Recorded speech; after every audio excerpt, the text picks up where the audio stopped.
रंग में भंग डालना इनका काम है। पीएम इज कम्प्रोमाइज्ड के नारे लगाए हैं और ये रोष सिर्फ हमारे यूथ कांग्रेस के साथियों का नहीं है, हर उस युवा का है जो आज बेरोजगार घूम रहा है। वहां पर इस प्रकार के उत्पात मचा करके अराजकता फैलाने का प्रयास रजिस्टर करा सकता है वेबसाइट पे। उन्होंने उसके अंदर उन्होंने उतारते हुए वहां पे इस चीज को प्रोटेस्ट किया, जिसमें 4 लोगों को हमने डिटेन कर लिया है।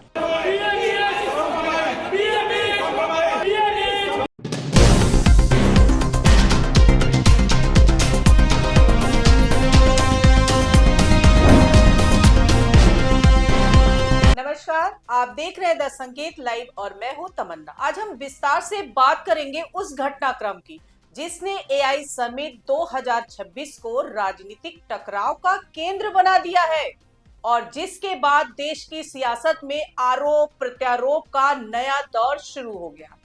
एक तरफ भारतीय युवा कांग्रेस का कहना है कि उन्होंने भारत अमेरिका ट्रेड डील के विरोध में युवाओं और किसानों की आवाज उठाई है। पीएम इज कम्प्रोमाइज्ड के नारे लगाए हैं और ये रोष सिर्फ हमारे यूथ कांग्रेस के साथियों का नहीं है, हर उस युवा का है जो आज बेरोजगार घूम रहा है। और उस हर एक युवा को पता है कि हमारे प्रधानमंत्री कम्प्रोमाइज्ड हैं और तभी ये बेरोजगारी कैसे दूर हो उसके बारे में कुछ नहीं सोच रहे। तो वहीं दूसरी तरफ भारतीय जनता पार्टी इसे राष्ट्र की छवि को नुकसान पहुंचाने वाला कृत्य बता रही है। देश की कीमत पर ये लोग खिलवाड़ करना चाहते हैं। राजनीति होती है, आरोप प्रत्यारोप होते हैं, लेकिन हम देश की कीमत पर सौदेबाजी करें, देश की छवि के साथ खिलवाड़ करें, जहां 100 से अधिक देशों के लोग भागीदार बन रहे हो, वहां पर इस प्रकार के उत्पात मचा करके अराजकता फैलाने का प्रयास। और देश के कई राज्यों में कांग्रेस के खिलाफ प्रदर्शन कर रही है। पूरा मामला 2020 को नई दिल्ली के भारत मंडपम में आयोजित एआई इम्पैक्ट समिट 2026 के दौरान सामने आया, जहां देश विदेश के प्रतिनिधि, तकनीकी विशेषज्ञ, उद्योग जगत के लोग और सरकारी अधिकारी मौजूद थे। इसी दौरान इंडियन यूथ कांग्रेस के कुछ कार्यकर्ता प्रदर्शनी हाल नंबर 5 के भीतर पहुंचे और प्रधानमंत्री नरेंद्र मोदी के खिलाफ नारे लगाने लगे। पुलिस के अनुसार ये लोग समिट की आधिकारिक वेबसाइट पर उपलब्ध क्यूआर कोड के जरिए पंजीकरण कर परिसर में दाखिल हुए थे। क्यूआर कोड कोई भी आदमी ऑनलाइन रजिस्टर करा सकता है वेबसाइट पे। उन्होंने ऑनलाइन रजिस्ट्रेशन करा के अपने लिए क्यूआर कोड बनाया, जनरेट किया। उस क्यूआर कोड को स्कैन करके और अपने जो ऑब्जेक्शनेबल टी शर्ट है जिसका इन्होंने प्रोटेस्ट किया, उस टी शर्ट के ऊपर से स्वेटर और जैकेट इन्होंने पहने हुए थे और उस स्वेटर और जैकेट को जो हॉल नंबर 5 का लॉबी एरिया है उसके अंदर उन्होंने उतारते हुए वहां पे इस चीज को प्रोटेस्ट किया, जिसमें 4 लोगों को हमने डिटेन कर लिया। यानी प्रवेश की प्रक्रिया औपचारिक रूप से पूरी की गई थी, लेकिन अंदर पहुंचने के बाद इन्होंने अचानक विरोध प्रदर्शन शुरू कर दिया। अतिरिक्त पुलिस आयुक्त नई दिल्ली देवेश कुमार महला के मुताबिक घटना करीब दोपहर 12:30 पर हुई और 4 प्रदर्शनकारियों को हिरासत में ले लिया गया, जिनकी पहचान कृष्णा हरि कुंदन यादव, अजय कुमार और नरसिम्हा यादव के रूप में हुई है, जो भारतीय युवा कांग्रेस से जुड़े पदाधिकारी बताए गए हैं। पुलिस का कहना है कि ये लोग जैकेट और स्वेटर पहनकर अंदर गए थे और भीतर टी शर्ट के जरिए विरोध संदेश प्रदर्शित किया गया। वायरल वीडियो में कुछ प्रदर्शनकारी पीएम इज कॉम्प्रोमाइज्ड और देश का युवा अब चुप नहीं रहेगा जैसे नारे लगाते दिखाई देते हैं।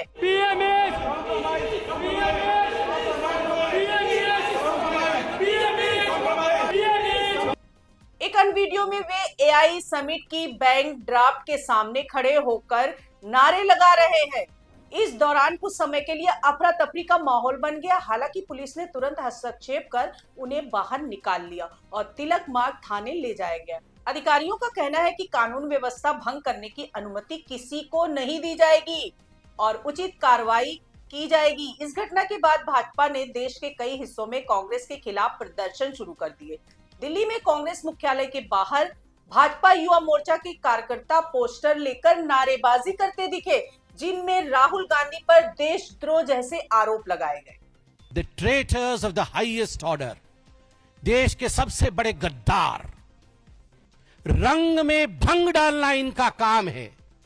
जहां देश आगे बढ़ेगा, जहां देश में खुशियों की रंग छाएगी, वहां वो भंग जरूर डालेंगे। ये गद्दार है। महाराष्ट्र के मुंबई में मुलुंड इलाके में भाजपा कार्यकर्ताओं ने राहुल गांधी के काफिले को काले झंडे दिखाए जब वे भिवंडी कोर्ट में पेशी के लिए जा रहे थे।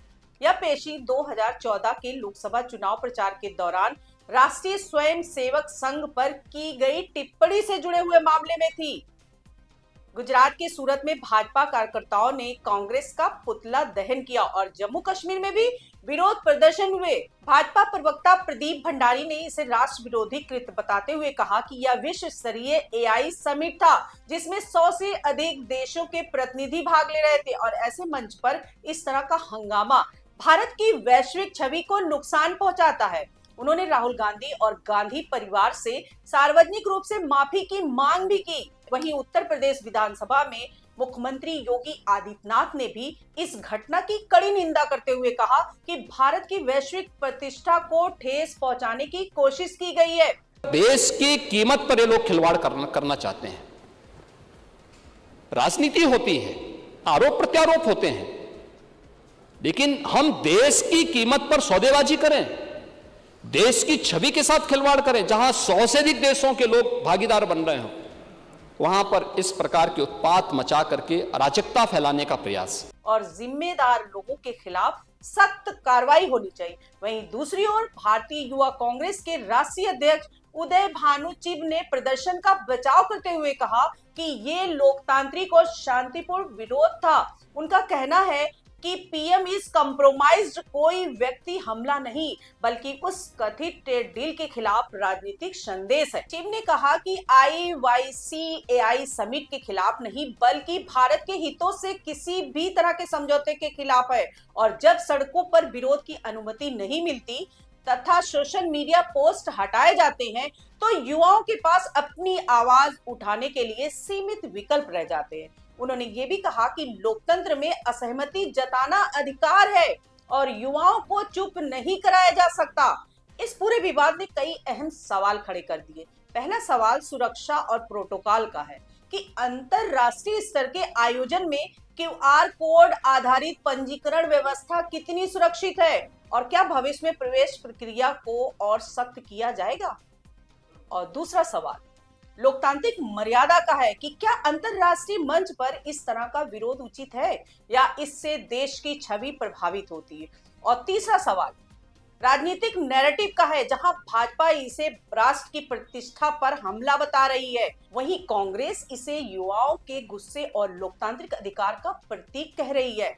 यह विवाद केवल एक दिन की घटना तक सीमित नहीं रहा बल्कि इसके बाद सड़कों पर प्रदर्शन, सोशल मीडिया पर तीखी बहस और राजनीतिक बयानबाजी ने इसे राष्ट्रीय मुद्दा बना दिया है। आने वाले दिनों में गिरफ्तार प्रदर्शनकारियों पर कानूनी कार्रवाई, भाजपा के जारी विरोध और संसद से लेकर चुनावी मंचों तक इस मुद्दे की गूंज देखने को मिल सकती है। फिलहाल दिल्ली पुलिस ने समिट स्थल पर सुरक्षा व्यवस्था बढ़ा दी है और अतिरिक्त बल तैनात किया गया है। यह घटनाक्रम दिखाता है कि तकनीक और व्यापार जैसे विषयों पर आयोजित अंतरराष्ट्रीय कार्यक्रम भी घरेलू राजनीतिक संघर्ष से अछूते नहीं है और जब मुद्दा ट्रेड डील, युवाओं की बेरोजगारी या राष्ट्रीय छवि से जुड़ जाता है तो बहस और भी तीखी हो जाती है।